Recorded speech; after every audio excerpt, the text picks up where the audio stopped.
Good morning, traders. FreeTradingVideos.com breakout trader.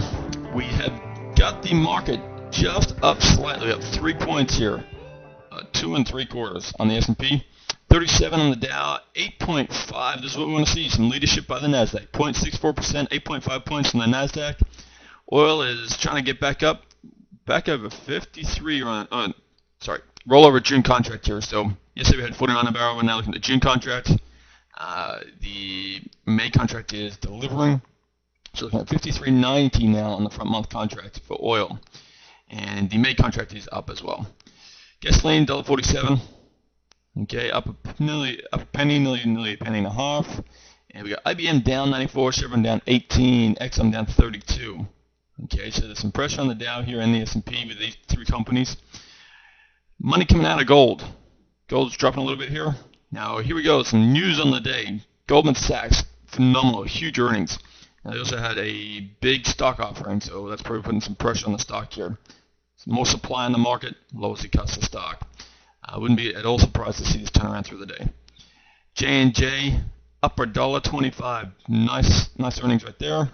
And Citigroup, look at that, 16% to the upside. Okay, some good things happening right there too. Let's have a look. We have retail sales and producer price index coming out in just minutes. So let's have a look at the world markets here. Holy cow. Hang Seng up 4.5% right there. Straight Times up 1%. Nikkei down just a little. 50 European markets. Yeah, DAX at 1.8. I apologize, and we had one of the members point out European markets weren't open yesterday, so we're looking at Thursday's data when I showed you yesterday in the video. So we can see the markets are moving here today. They're definitely open. FTSE's up 0.75%, nearly 29 points, 80 points to the upside on the DAX. Nice 1.8% jump right there. And the CAC up 38 points, 1.29%. So world markets are moving very, very nicely here. Very, very nicely. Let's have a look at the news coming out. These are reports we're looking for. Producer price index and retail sales. Releasing in just minutes. I'm going to watch the chart as they release, and I'll get that report out to you. So let's stand by until that takes place. Alright, S&P E-mini futures chart up here. 5 minutes for per candle, per bar. 5-minute chart.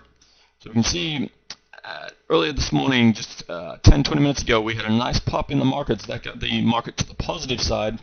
We were slightly lower, and we're just rolling over here a little bit, just waiting on this news. Right now we're looking at a high base formation. Now if this drops down, that'll break that high base formation. But at this point in time, we got that high base formation. So we'll see what this news is and see what the effect is. Okay, here we're selling off a little bit. So let's just force the S&P down 1 point right now.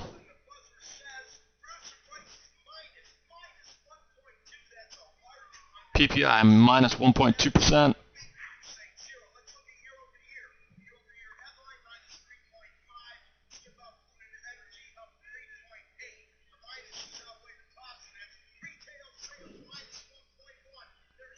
Retail sales down negative 1.1. That's probably the issue right there. So you can see the market's selling off just a little here. We're down 1.5 points, so no big deal. So we can see the consensus here on retail sales. We had month-over-month change. They're looking for an increase of 0.3%. We got a negative 1.1. That's the problem. That's the issue right there. So what's happening there is the consumer is not spending. That is an issue. That's a big issue. So either the consumer is not making the money, not spending the money, or the consumer is making the money and saving that money, which both is very, very likely. So that's putting a little bit of pressure on these markets right now. Not a big deal. We're down 1.5 on the S&P, down 2-3 points on the Dow. We're still positive on the Nasdaq here, which is great. So there we go. There we have it. There's a report released. Thanks for attending FreeTradingVideos.com, where trading education equals trading profits. Talk to you very, very soon.